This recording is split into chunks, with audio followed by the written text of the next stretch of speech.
Telê kiriye he. Emelê kiriye. Diwarê te wa xwar xuya digur bikeve. Xwar tiş nabe ji ber çavan ji ber qeza bela xwar daha başê. Ji bo qeza bela çêne bi xwar çêbûyî. Erê wextê me ne rast çêk. Yani te bi zanebûn xwar çêkirî. Ostatiya te gotin jêrtûnê ne? Ostatiyam heye. Te xwar çêkir Aynen, aynen, aynen. ji bo çavlê nekeve. Bu çava çav pîsin. Erê. Evvela. Te mesela rast lêkra ya. û te çavşînkek danî ya. Wê neçetir bu ya? Wela çavê ana çavşînkê ji teqînin. Wela tu yani çare ji çavê ana tu neyê. Na. Ki Ahmed wal wî alî tişkî tir mala bira dengê me nerê. Divê dîwar me bi zanebûn xwar lê kirî. Hosteya wî werî ya dîwarî bira jî. Ostatya wî heye ki ji demir de qaynaqlanmış dibe.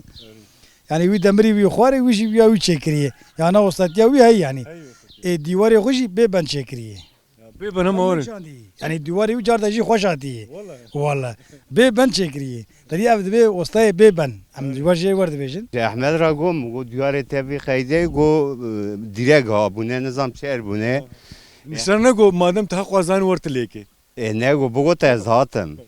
Wele ez hatim nego. Ew ji bo hosatiya xwe bawer e. Jimera nego go kan tu zanî tu batê te lê kira.